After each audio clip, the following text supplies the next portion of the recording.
Juan Mendez Scott's The Guest Room. Chapter 6.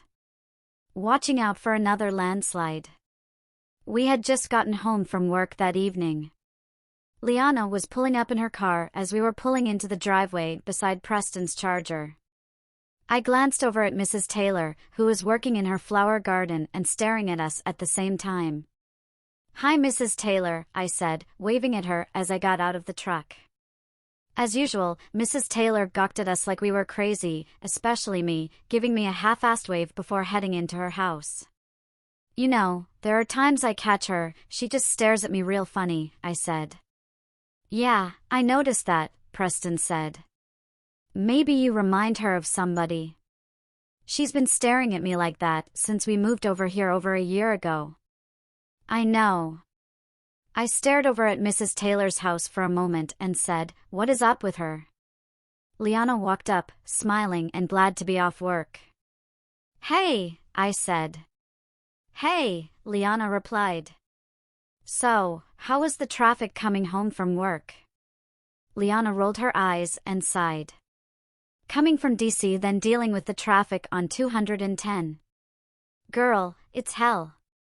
I laughed. Liana continued, "I don't see how people who live in southern Maryland deal with it." "That's why I'm glad I'm going toward the traffic when I'm coming home from work," I said.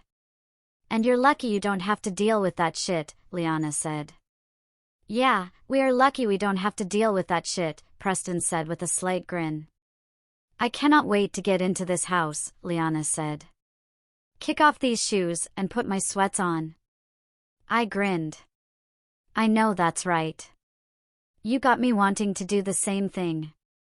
Liana said, "Matter of fact, I might just jump in my pajamas and call it a night. I'm tired." "I don't blame you. I'm starting dinner as soon as I come inside. So y'all don't have to wait to eat." "Cool," Liana said, going into the house. "I'll pour us some glasses of wine." "Thanks, Liana," I said, as I noticed Colin and Francis Bree driving up in their white Range Rover. Colin parked in front of Liana's car. Preston and I exchanged looks, hoping for good news but expecting bad news. We met them about a year ago while having dinner at the Proud Mary restaurant. They'd been our best friends in the neighborhood ever since. To tell you the truth, I felt so uncomfortable. I didn't know what to say to Colin and Francis to make them feel better, and I hated being in that position. Preston looked like he didn't know what to say either. When Colin and Francis walked up to us, they looked like zombies or lost souls, both of them aging fast in just a few days. They were only a few years older than us. Preston said, "So what's going on?" "What are they saying?" "They did evacuate us," Colin said. "Everybody on that part of Piscataway Drive." "Damn," Preston said, shaking his head. "Every family on the street," Frances said, her bright blue eyes a little puffy from crying. She was a tiny little thing like me, and so cute, but a lot tougher. She reminded me of the actress who played Shirley on that old TV show Laverne and Shirley. Frances was a quiet, controlled woman but never had a problem speaking her mind. Her hair was short and very curly, thick curly locks. She had a slight scar above her eyebrow from a childhood car accident. She worked as a nurse at Fort Washington Hospital.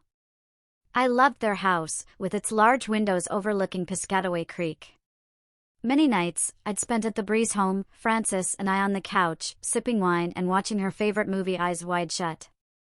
Seeing her like this, worn out and broken, was unsettling. "So, what are y'all doing about it so far?" I asked. "We all got together at Harmony Hall," Frances said. "The county is using Harmony Hall as its headquarters to deal with this shit," Colin said, lighting a cigarette. Poor guy looked so frustrated he was about to rip his own eyeballs out. He was shy but gutsy, tall, maybe 6'1" or 6'2", with a wonderful, fun personality. Just getting out of the Marines, he was a hard ass. I wouldn't have been surprised if Colin knew at least 500 ways to kill a man with his bare hands. His hair was crew-cut short and blonde. He sometimes avoided eye contact, especially when he was smoking. Okay, and who is all there? I asked. It was about 30 of us there, Francis said. Most of the people that own homes on Piscataway Drive near the water. Right, I said, nodding. The chief administrative officer for Prince George's County was there, Colin said. And what was he saying? I asked. Not much, Colin said. He didn't have a lot of answers. Not the answers we needed anyway. Harmony Hall, located on Livingston Road in Fort Washington, was managed by the United States National Park Service. It has been a National Park Service site since 1966. It actually opened in 1723, a Georgian-style home sitting on 21 acres. One of the ancestral homes of the Magruder family, purchased by Enoch Magruder in 1769. And right next to it is the Arts/Harmony Regional Center. All located in the historic Broad Creek District. The Arts/Harmony Regional Center is where we held our town meetings, especially when it concerned something as serious as the landslide. Francis said, "Can you imagine being forced out of your home like that?" Francis, the thought of that is terrifying me right now, I said. You guys are fine, Colin said. You're nowhere near that hill. Preston said, other than that, how did it go? Of course we were all frustrated and raising hell in there, Colin said. We were trying to get them to understand, Francis said. Most of us built our dream homes here in Piscataway Hills. Right, I said. Of course. Francis said, and I had to ask him, the chief administrative officer, is the county going to pay for this? I mean, who's going to pay for this? Right, I said. The damage to our houses is going to have to be fixed, Francis said. The roads are going to have to be fixed. If it wasn't for us staying with Colin's parents, it's no telling how long we would have had to stay at the hotel. Preston said, what are your homeowner's insurance saying? Our insurer doesn't have any answers right now, Colin said. Nobody has any answers right now.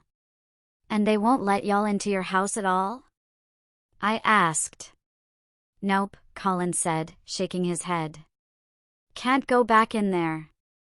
I can't see how they can just tell y'all you can't go into your own home, Preston said. They said it was too unsafe to go back to our houses, Francis said. All 28 homes down there, evacuated. 6 of the houses. Francis interrupted, including the Johnson home. Preston said, that mansion to the left as you're going down the hill? Right, Colin said. All 6 of those houses, damaged from that slope failure. Even if we wanted to go back home, everything is off right now. The water. The electricity, Francis added. Oh my gosh, I said. Everything's off, Francis said. Why are they saying it's too unsafe for y'all to go back to your house? Are they saying it could happen again? Yep, Colin said. They're saying the road could collapse at any time. This time, everything could go sliding right into Piscataway Creek.